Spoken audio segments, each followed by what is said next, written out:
5th generation warfare اور قومی سالمیت علوم سیاسیات کی روح سے آبادی، علاقہ اور اس پر حکومت باہم مل کر ریاست کہلاتی ہے، جو کہ اپنی حدود و قیود میں اپنے باشندوں کی سیاسی، سماجی، معاشی، معاشرتی اور مذہبی آزادی کی ضامن ہوتی ہے۔ یورپ میں پروٹیسٹینٹز اور کیتھولک کی 30 سالہ باہم محاذ آرائی کے نتیجے میں 1648 میں معاہدہ ویسٹفیلیا کی صورت میں ریاستی خود مختاری کی اصطلاح نے جنم لیا، جس سے تمام ممالک کو یہ حق حاصل ہوا کہ کوئی ایک ملک کسی دوسرے ملک پر حملہ کر کے اس کی ریاستی تشخص کو پامال نہیں کر سکتا۔ اسی فلسفہ کی روشنی میں اقوام متحدہ کا قیام عمل میں لایا گیا، جہاں ریاستی سالمیت اور حقوق پر عملداری کے لیے قراردادیں منظور کی گئیں۔ بدقسمتی سے ان تمام اصلاحات اور قراردادوں کے پس نظر تمام طاقتور ممالک بالواسطہ یا بلا واسطہ دوسرے ممالک پر اپنا اثر قائم کرنے، مالی فوائد، سیاسی حمایت، اسٹریٹجک عزائم کی تکمیل اور قبضہ کر لینے کے اقدامات کرتے رہے ہیں۔ ممالک و اقوام کے مابین باہم چپکلش، محاذ آرائی اور جنگ جوئی کو تاریخ دانوں نے 5 مختلف ادوار میں تقسیم کیا ہے۔ پاکستان کی جانب سے نومبر 2020 میں واضح اور ناقابل تردید ثبوتوں سے لیس ایک ڈویژیر عالمی برادری کے سامنے رکھا گیا، جس میں بھارت کی دہشت گردانہ کارروائیوں میں ملوث ہونے کو بے نقاب کرتے ہوئے یہ بات اجاگر کی گئی کہ سی پیک کو سبوتاژ کرنے کے لیے نہ صرف بھارتی وزیر اعظم کی سرپرستی میں ایک خصوصی سیل کام کر رہا تھا، بلکہ بھارت کی جانب سے 80 ارب روپیہ خرچ کیے گئے تقریباً 700 افراد کی ملیشیا تیار کی گئی اور چینی باشندوں پر ٹارگٹ حملے کیے گئے۔ اور دور جدید میں ممالک ایک دوسرے کے خلاف 5ویں درجہ بندی یعنی 5th جنریشن وار کی صورت میں محاذ آرا ہے، جہاں غلط اطلاعات اقتصادی، معاشی، صنعتی،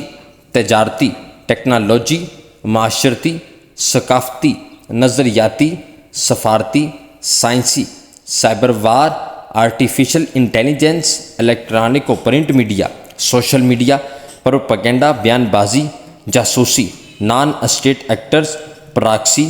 کرمنلز، باغی، تشدد، امداد اور ہر ممکن ذرائع کو خاص انداز میں استعمال کرتے ہوئے حریف ملک کے خلاف کبھی نہ ختم ہونے والی جنگ لڑی جاتی ہے۔ دانشور و تاریخ دان ولیم لینڈ، فریک ہاف مین اور جان میکران کی مشترکہ اصطلاح کے مطابق یہ جنگ کا ایسا بالواسطہ طریقہ کار ہے جہاں جنگ کے زیادہ خرچ، جوہری ہتھیاروں کے استعمال اور جانوں کے نقصان سے بچتے ہوئے دشمن ملک پر غیر محسوس انداز سے جنگ مسلط کر دی جاتی ہے۔ مملکت خداداد پاکستان کو بھی چند دہائیوں سے اسی جنگ کا سامنا ہے، جو وقت کے ساتھ ساتھ شدت اختیار کر چکی ہے۔ امریکن فضائیہ کے سابقہ افسر اور فلاسفر کرنل وارڈن سوم کی 5 رنگ تھیوری کے مطابق کسی ملک کو نقصان پہنچانے کے لیے اس کی لیڈرشپ، ریاستی مشینری، انفراسٹرکچر، آبادی اور مسلح اداروں کو متاثر کر کے ملک کی جڑوں کو کھوکھلا اور وجود کو متاثر کیا جا سکتا ہے۔ پاکستان کے موجودہ حالات و واقعات اس امر کی تائید کرتے ہیں کہ مادر وطن آج اپنی تاریخ کی مشکل ترین دور سے گزر رہا ہے۔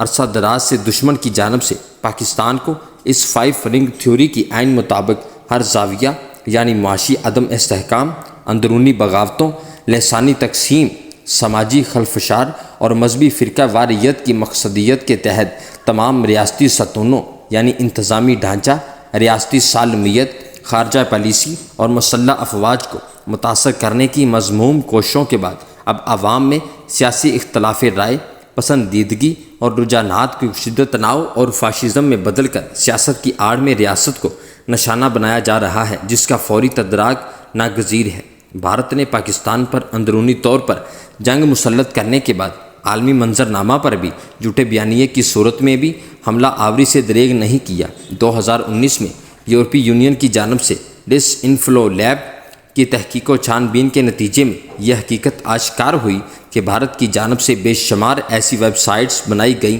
جو بظاہر ریسرچ کے ادارے تھے، اور یورپی یونین ان ویب سائٹس کی ریسرچ کے نتیجے میں مختلف جریدوں کی تشہیر کرتی تھی، لیکن بھارت نے یہ جعلی اکاؤنٹس اور ویب سائٹس محض اس غرض سے بنائی کہ غلط مواد پروپیگنڈا حقائق سے منافی موقف دنیا کو پہنچا کر کشمیر و پاکستان کی حقیقی صورتحال سے آگاہی کوسوں دور بھارتی ایجنڈا کو پروان چڑھایا جائے۔ پاکستان کو سب سے بڑا چیلنج معاشی عدم استحکام، غیر ملکی قرضوں کی ادائیگی جیسے معاملات کا سامنا ہے، جہاں اس معاشی بدحالی اور عدم استحکام کی وجہ قومی سطح پر ترجیحات کا فقدان اور ملکی پالیسی کا اجرا نہ ہونا ہے، تو وہیں غیر ملکی قوتیں ہائیبرڈ وارفیئر کی صورت میں اس تباہ حالی میں اپنا کردار ادا کر رہی ہیں۔ اس کے نظیر گزشتہ دہائی کے سب سے اہم معاشی منصوبے یعنی سی پیک کی ہے، جس کو سوچے سمجھے منصوبے کے تحت بیرونی اعتراضات، اندرونی فتنہ پروری، سیاسی بیانات اور چینی باشندوں پر دہشت گردانہ حملوں کے ذریعے روکنے کی کوشش کی گئی ہے۔ سی پیک چینی صدر شی جی پنگ کے عالمی منصوبہ بیلٹ اینڈ روڈ کا نقطہ آغاز ہے اور اس کی اہمیت پاکستان کی معیشت کے لیے ریڑھ کی ہڈی کی سی ہے۔ جب 2014-15 میں اس منصوبے کا آغاز کیا گیا تو ملک شدید ترین لوڈ شیڈنگ سے دوچار تھا۔ اسی منصوبے کی بدولت لگ بھگ 10,000 میگا واٹ بجلی کی پیداوار سے نہ صرف توانائی کی قلت پر قابو پایا گیا بلکہ گوادر بندرگاہ کی تعمیر، سڑکوں کے منصوبہ جات اور تجارتی مراکز کا قیام بھی عمل میں لایا گیا۔ اس منصوبہ کے بدولت چین کی بذریعہ پاکستان خلیجی ممالک تک رسائی کے عزم سے پاکستان اپنے شراکت داروں یعنی چین و سعودی عرب کے مابین پل کی سی اہمیت اختیار کرتے ہوئے نہ صرف ایشیا بلکہ عالمی منظرنامے میں بھی اہمیت حاصل کر چکا